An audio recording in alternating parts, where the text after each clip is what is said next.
Okay, sorry. I clicked the stop button. But, okay. This is a lot, so I just wrote it down, but I'll put the arrows in to let you know that I actually know what's going on.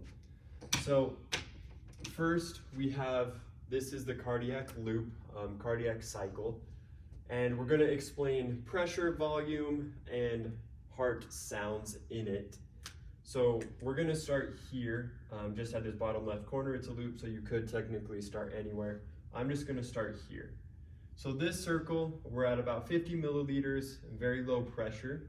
We're now going to open our AV valves.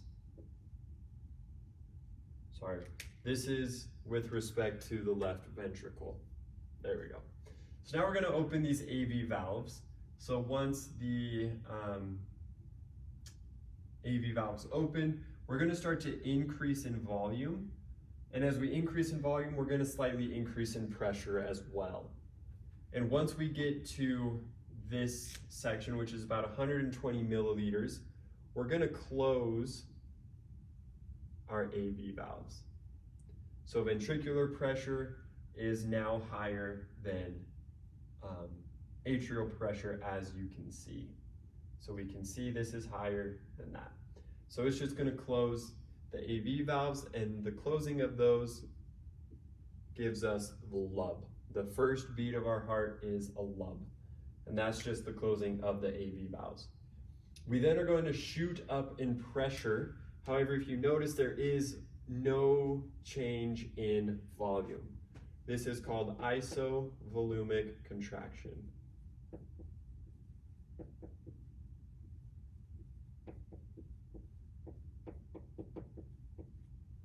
In isovolumic contraction, like I said, pressure increases, volume does nothing. Once we get to here, once ventricular pressure exceeds that of aortic pressure, we're going to open our semilunar valves. And once that happens, we're going to eject the blood into the aorta and into the body. So this curve is ejection of the blood. And once we get to this point, we're going to close the semilunar valves. So those close, and this gives us our dub, the second beat of our heart. So lub, dub. Lub is AV, dub is semilunar valves closing. In this part, we also get our dicrotic notch. And the dicrotic notch is, once we close, we're gonna get a little jump like that. So aortic pressure, we're gonna go, as we get lower, we're gonna jump a little bit, because when the ventricle opens, shoots the blood out, it expands or dilates the aorta a little bit, stretches it. And when the semilunar valve closes and the aortic pressure is high, it'll close the semilunar valve and it will constrict again because the pressure is lower. And it will send some blood into the semilunar valve and hit it, which will reverberate off of the semilunar valve and increase the pressure a little bit in the aorta. So as we decrease aortic pressure and we hit that semilunar valve, we're going to get a little bump in the pressure, in the aortic pressure, because of that blood hitting the semilunar valve. All right, so once we do that, we hear the dub.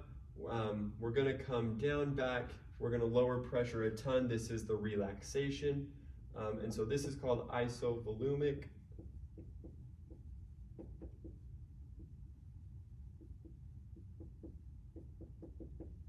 Relaxation. So isovolumic relaxation gets us back down to low ventricular pressure, enough to open these AV valves and start the cycle over. And so that is how, these are the sounds of the heart in relation to pressure and volume as well.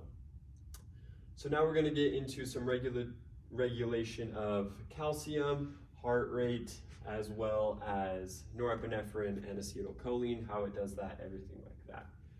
So we're going to first talk about inotropy and lusitropy.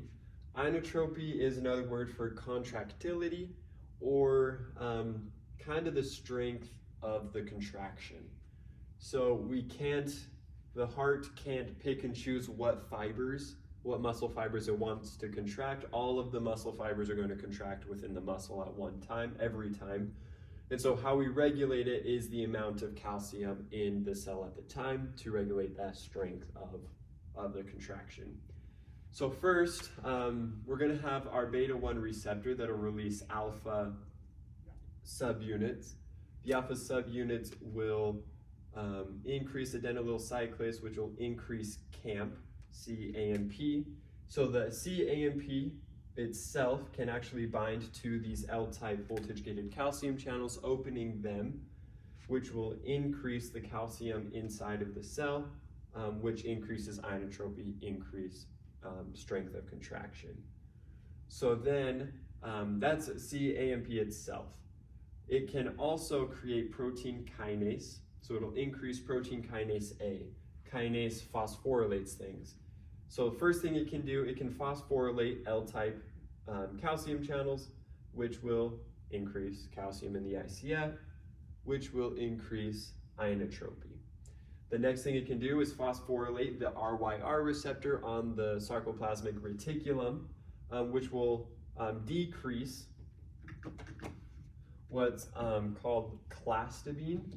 It's just a little protein on the RYR receptor, so it'll decrease that, it'll dissociate it from that, which will open the RYR and increase calcium, increase inotropy. So these three ways are ways that we can increase the strength of our contraction, or our contractility, our inotropy. Now these next two things that the beta-1 receptor does is lusitropic, I guess. So the first thing, we're going to phosphorylate. How's it going? Hey, building closed at 11:30, so it just closed a couple minutes ago. Okay, I'm almost done recording. No problem. Thanks. So phosphorylation, phospholambin, it will increase the Circa pump activity. So the Circa pump activity will decrease the calcium in the ICF, which will increase the speed of relaxation of the heart, and it will decrease contraction duration. So how long our contractions last. So if it's super strong, we don't want it to last super long. So that is what lusitropy does. It just cuts down the duration. It can also phosphorylate troponin, and basically once that happens, we're gonna increase the speed of calcium coming off of troponin C, which will then not allow the myosin to bind to the actin. So that will obviously increase speed of relaxation, decrease contraction duration. So now we have chronotropy, and we're going to start with norepinephrine. Norepinephrine binds to beta-1 receptors, which increases adenylyl cyclase, which increases C-AMP. This is a cyclic nucleotide which can bind to the HCN. I kind of explained it over there. But it can bind to the HCN, which will increase the intake of positive ions, sodium ions, which increases heart rate. Chronotropy is regulating heart rate. Inotropy is contraction and things like that. So norepinephrine will increase the heart rate. C-AMP can also increase the calcium influx, which will lower our threshold to make it easier to have an action potential. It will also increase our slope or make it steeper, which both increase heart rate. Then we have acetylcholine, which binds to an M2 receptor. This M2 receptor can bind to what's called a heterodimer beta or a beta gamma unit. This activates the GERK channel, so it'll send lots of potassium out of the cell.